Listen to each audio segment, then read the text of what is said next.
Hi, my name is Jessica Smith. I am a registered nurse and the co-owner of MD Aesthetics in Woburn. I've been listening to Jenny's podcast, and I've had the pleasure of working with her to help optimize my website. What I love about Jenny's work and podcast is how approachable she makes the most complex things.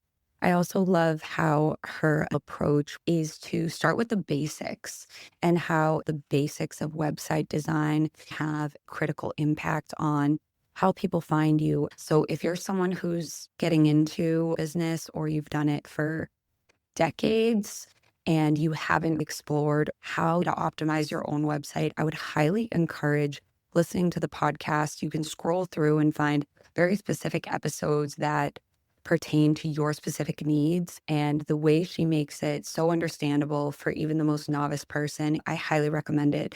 Thank you so much, Jenny. I appreciate you endlessly. This October energy has me thinking about what really matters in my small business right now, and as we go into this holiday season. Thinking back over the last year, as well as doing some prep for my 100th episode, which is coming up soon, I have audited close to 50 plus websites this year. And I can tell you the difference between a website that makes money and one that just looks pretty or looks decent has nothing to do with the latest design trends or super fancy features. It's this one strategic element that almost all business owners most likely completely overlook because they just don't know about it. And today's episode is going to be focused all about that. Welcome to Website Design Made Simple, the podcast for busy small business owners who want a high-performing website that converts and sells their offers, even while they're sleeping. Because you deserve to have a strategic and beautiful website that truly represents your brand and positions you as the expert that you are. I'm your host, Jenny B, web designer and creative director at Jenny B Designs, where we believe that your website is the one thing that makes you sales and builds your brand at the same time. Ready to say goodbye to a website that you're embarrassed to share? And hello to a money-making, personality-packed powerhouse? Let's head into today's episode. Welcome back. Thanks so much for joining me. I am so happy that you're here today.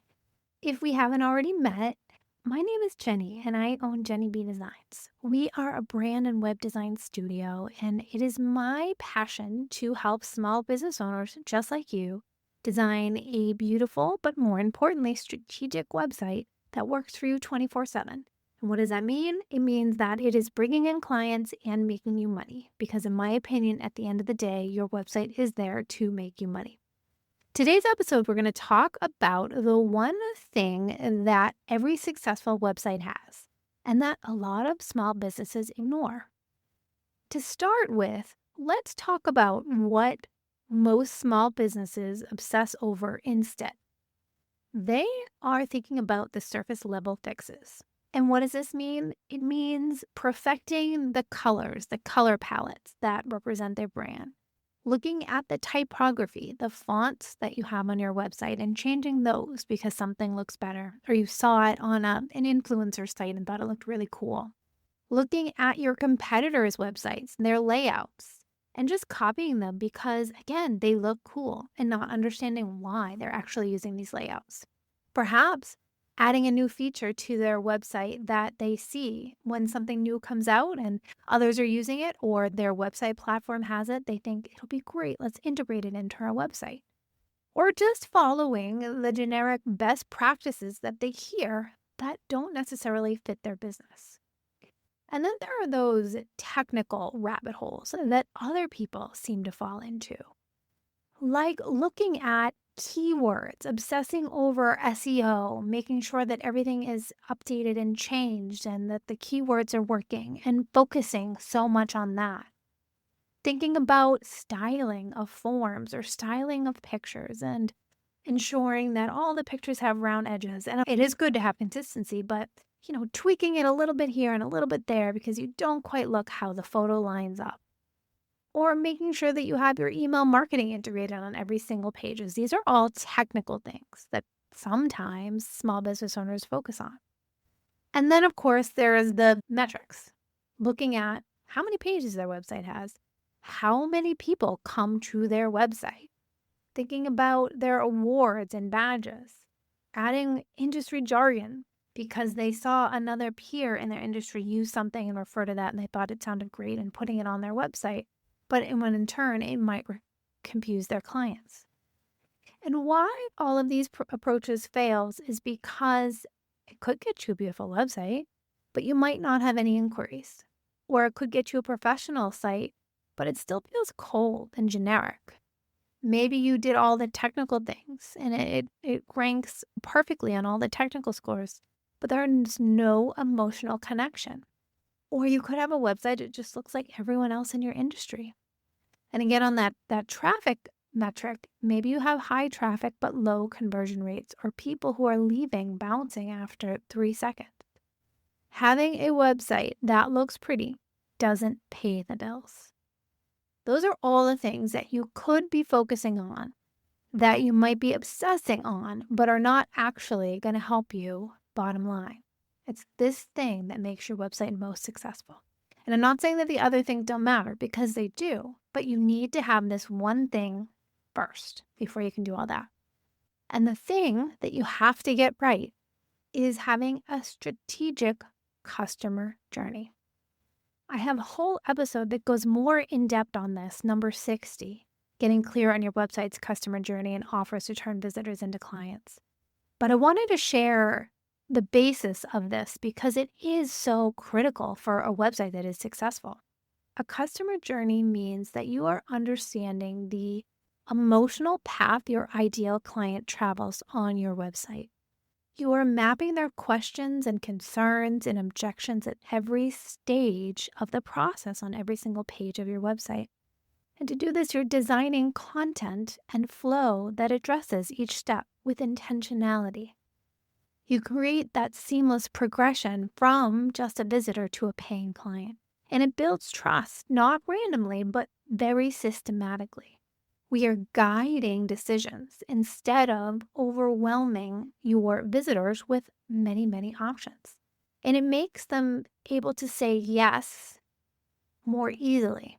It is not forced. It is inevitable. It happens. Now, the psychology behind this customer journey is that people make emotional decisions and then they justify it with logic. I talk a lot about making the emotional connection with your website because it is so critical. You need your visitors to make that emotional connection. And then they can read all of the things that you have to say and your testimonials and anything that you have that builds that credibility, and they make an answer and justify it with logic. But it's about that emotional piece that is important. Trust is built in many different layers and not just one big moment. That's why you have all these different touch points throughout your website. And every interaction or every page that they scroll through your website, or even every section that they scroll down your website, either moves them closer to saying yes or pushes them away. When you have confusion, it hurts those conversions. Their customer journey is going to happen whether you understand that it's going to happen and you plan it or not. And when you have a bad customer journey, they're never going to get to where you want them to go. Now, why do small business owners sometimes forget about this? Because it's invisible. You can't show someone a journey. It is created, and it is something that I create throughout every single website that I build. Everything that I do has to do with this customer journey. It needs you to understand psychology and not just technology or what is best practice to put in every section of your website. It's that strategic thinking. It's not a technical skill. And you can't copy it from a template or from your competitors because it is individualized to you and your business. Let's define this customer journey. What is the framework for this? The first stage is when someone lands on your homepage, the awareness portion of it. The first 3 seconds or less when they land on your website. Do they know instantly that they're in the right place? They're thinking, is this for someone like me? Do you solve the problem that I have? And your job as a business owner is to immediately address their pain point. And I don't like to say pain point because I don't want to go negative, but you do have to come across in a way that builds trust and builds that emotional connection that you know what they're struggling with. The mistakes that we see, and I talk about this in every single hero conversation that I have, is that you're using generic headlines. Welcome to my website. You're not talking about the problem. You're using jargon that people don't understand. It's not captivating. It's too confusing.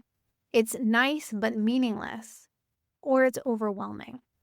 And when you do it right, the visitor thinks when they land on your website, oh, this person gets me. They know what you do, they know you can solve their problem, and they want to stay on your website more. That's the first phase, the first piece of the customer journey. The second is that you need to develop interest, start building the trust. They say, okay, I think this person understands my problem. I think they can help me, but can they? You need to demonstrate more understanding and expertise without overwhelming them on everything. You can do this by sharing your unique approach, your philosophy, building that connection, but ensuring that you're showing your personality to keep that emotional connection there as well. You can do that by differentiating yourself from your competitors. What makes you stand out? And you can start to educate your visitors about your process or about what makes you different without giving away everything. Just want to give a little bit of a tease so that they understand, so that you're not overwhelming. Some mistakes that I see in making this connection is that small business owners are being too professional. They don't have any personality on their website. They're not making that connection. You can also be overwhelming your visitors with every single service you offer instead of giving them a taste, a little menu to start getting in touch with what they want to do. Others like to list credentials of what they've accomplished or achieved instead of showing the actual results. When someone is trying to make that connection, they want to feel understood and heard, and they want to learn more about how you can make them feel understood. Next up is that proof phase. Has this person helped people like me before? Evidence without being braggy or overwhelming. And this comes in forms of stories, transformational stories, not just generic testimonials like Jenny was great, but when Jenny worked with me to build my website, I increased my conversions by 3%, or I have added an additional client each month because of the work on the website. Having strategic testimonials, results that matter to your ideal clients, and case studies that could be in the form of on your services page or in your blog as part of posts, as well as social proof from sources that they might recognize. These credentials matter. This is the proof building phase, the consideration. It's important to demonstrate your expertise through insights while also showing your personality alongside of that professionalism. When your visitor believes that you can deliver the results, that's when things start to change. They can imagine themselves making that transformation that your other clients have made. And it reduces any negative thoughts that they might have if this could actually work for them. That is the consideration building phase.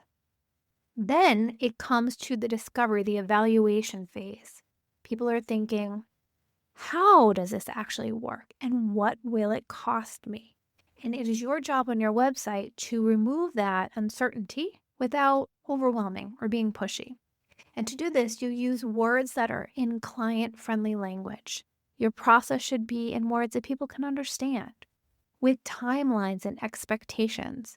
This is where you get to have everything that's included, all those little details. We always talk about sharing the benefits, the transformation that you can provide, and now here you can start talking about the features. And what will the process actually look like when you work together?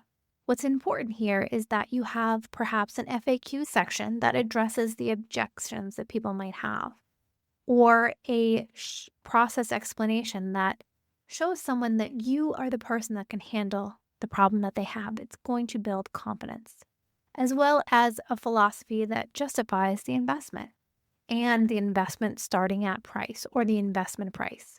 In my opinion, transparency is critical on your website when it comes to the investment someone will make when working with you. It does so many things, but most importantly, it makes sure that you're both on the same page and that no one's wasting their time. These are all things that need to be on your website to allow your potential client to get the details and evaluate if the investment feels justified, if they can get a clear picture of what working together is going to look like. They're going to understand what they can buy. And then finally, it's the decision moment, the action taking, the call to action.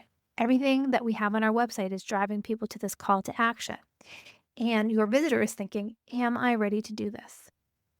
Make it easy for them to say yes. Remove any barriers that you might have on your website. This comes in the form of having one clear primary next step. Do you want people to fill out that contact form or to make a sales call with you? Where's that button to do both of those, to fill out the form or to make a call? Do you have any final objections that people might have? This is the time to address them. Making the decision to say yes with you feels smart and not risky. Times I see mistakes as too many calls to action, not being clear. When someone's on your services page, we don't want to be driving them back to your blog or back to your about page to learn more about you. You want to be driving people to take that action with you because this is where the rubber meets the road. This is where people are going to actually take things to the next step. And of course, not addressing what happens next. What happens next when someone fills out the form? Are you going to get back to them within 24 hours? Will you be having a call with them? What happens when they fill out the form? Or if they're scheduling a call with you, okay, what's going to happen with that call?